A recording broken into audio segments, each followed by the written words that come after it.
এরা সরকারের বিরুদ্ধে কথা বলে, এরা উন্নয়ন দেখতে পায় না, এরা অবিরাম মিথ্যাচার অপপ্রচার করে বেড়ায়, বিদেশিদের কাছে দেশের বিরুদ্ধে নালিশ করে।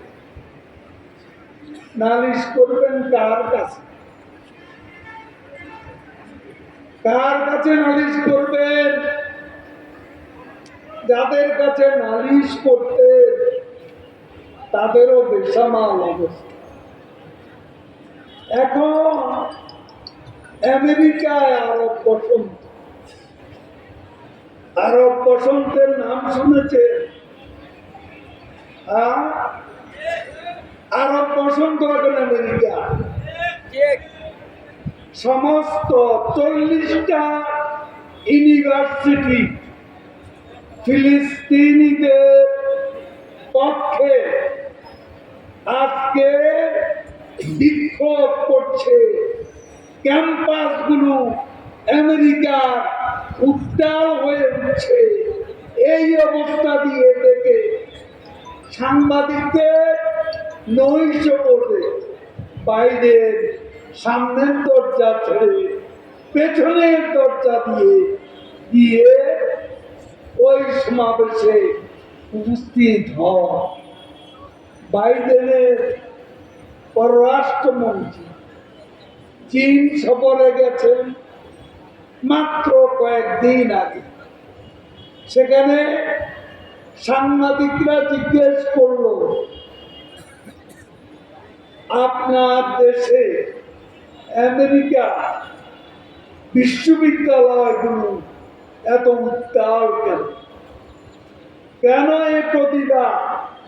ফিলিস্তিনের পক্ষে এই প্রতিবাদের কারণ কি? তখন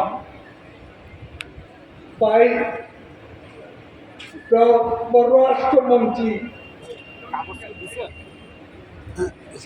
সাংবাদিকদের বললেন, কি বললেন? It's a part of democracy.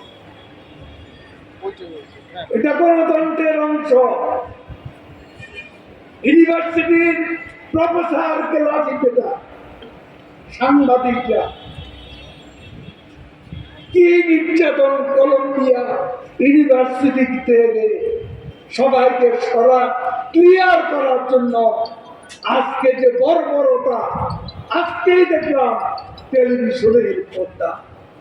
তখন ভাবতে অবাক লাগে, এই দেশ নাকি গণতন্ত্রের প্রবক্তা, এই দেশ নাকি মানবাধিকারের প্রবক্তা। ফিলিস্তিনে 34,000 মানুষকে যারা হত্যা করেছে, মনে রাখবেন দ্বিতীয় বিশ্বযুদ্ধে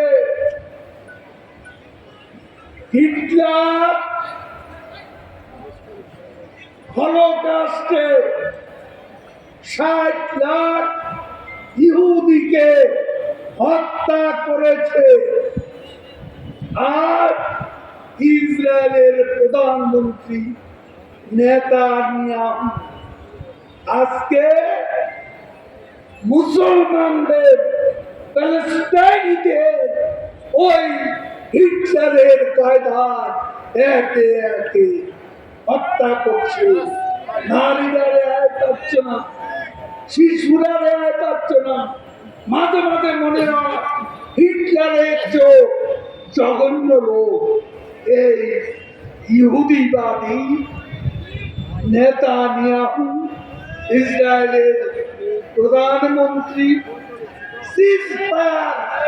আলোচনা চলছে, এর মধ্যেই গণকবর, গাজায় গণকবর, একের পর এক গণকবর আজকে উদ্ঘাটিত হচ্ছে।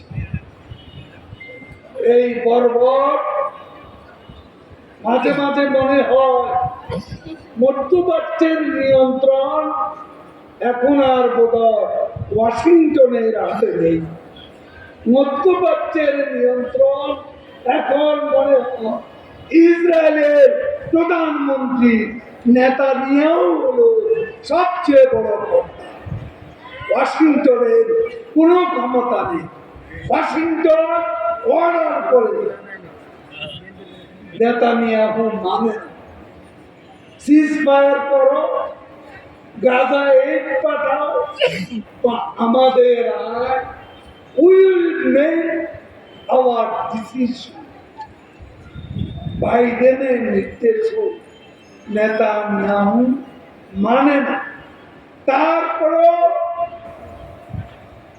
কংগ্রেসে বিল পাস ইউক্রেনের পাশাপাশি ইসরায়েলের নতুন নতুন সাহায্যের বিল পাস।